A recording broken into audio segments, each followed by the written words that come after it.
আজকের থালিতে সব কিছুই আছে ইলিশের। কারণ কালকে প্রতিদেব যখন অফিস থেকে ফিরছিল তখন মানিকতলা বাজার থেকে ভালো বেশ ডিম ভরা ইলিশ এনেছে। তাই আজকে ভাবলাম ইলিশেরই থালি বানাই। তো প্রথমেই ইলিশ ভাজা, যেটা খেতে কিন্তু আমার ভীষণ ভালো লাগে। এই ডিম ভরা ইলিশ আর তার সাথে যদি একটু ইলিশের তেল থাকে আর কোনো কথাই নেই, আর কিছু প্রয়োজনই মনে হয় না আমার লাগবে। আর এদিকে করেছি একটু পাতলা বেগুন দিয়ে বড়ি দিয়ে ঝোল, যেটা আমার শ্বশুরমশাই আবার ভীষণ ভালোবাসে। আর বানিয়েছি সর্ষে পোস্ত ইলিশ, যেটা আমার শাশুড়ি মা আর পতিদেবের ভীষণ প্রিয়। তাই আজকে সকলের জন্যই ইলিশেরই থালি বানিয়েছি। আরও কিছু করেছি, যেমন হচ্ছে নোটের শাক, ঢ্যাঁড়স ভাজা, ফ্রুটস চাটনি, এইসবও আছে, কিন্তু মেন হচ্ছে এই ইলিশ মাছ। এই বর্ষার মরশুমে তো বাজারে শুধু ইলিশ আর ইলিশ।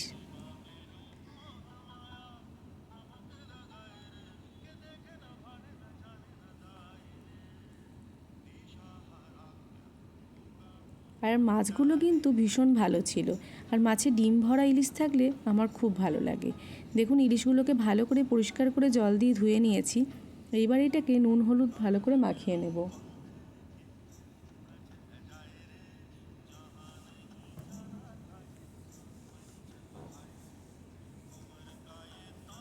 ইলিশ মাছগুলোকে ভালো করে নুন হলুদ মাখিয়ে নিচ্ছি।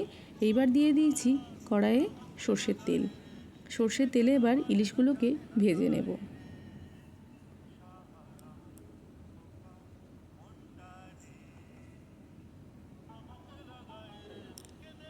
দেখুন, ইলিশগুলো ভাজা, একটা দিক ভাজা হয়েছে, আবার আরেকটা দিক ভাজতে দিয়ে দিলাম। এইভাবে ইলিশগুলোকে ভেজে নিতে হবে। দেখুন, ভাজা হয়ে গেছে।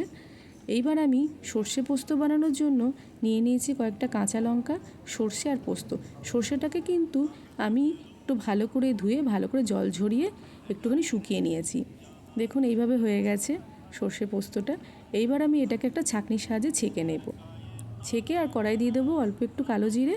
ব্যাস, এবার ওই সর্ষে পোস্তটা ছেঁকে দিয়ে দিলাম অল্প একটু নুন আর হলুদ।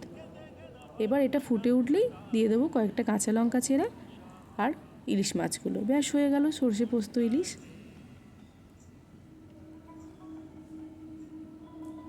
আর ওপর থেকে দিয়ে দেবো বেশ খানিকটা সর্ষের তেল। এইবার যেটা বানাবো সেইটা হচ্ছে পাতলা করে ইলিশের ঝোল। তার জন্য বেগুনগুলোকে হালকা করে নুন হলুদ দিয়ে ভেজে নেব।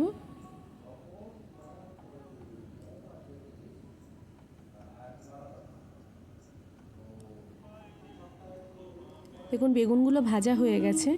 এইবার আমি কালো জিরে দিয়ে কড়াইয়ে দিয়ে দেব লম্বা লম্বা করে কেটে রাখা আলু আর কচু দিয়ে ভালো করে এই কচু এবং আলুটাকে ভেজে নেব। নুন দেবো আর হলুদ দেবো।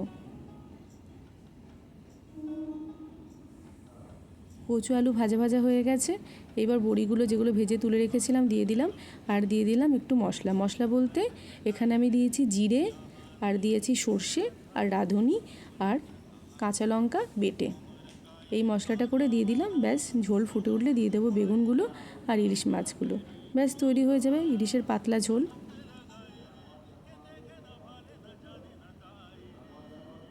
ব্যাস, তৈরি হয়ে গেছে আমার ইলিশের থালি। আপনাদের কেমন লাগলো এই ইলিশের থালিটা অবশ্যই আমাকে কমেন্ট বক্সে জানাবেন। আর আপনাদের ভালো লাগলে লাইক, কমেন্ট, শেয়ার করে দেবেন।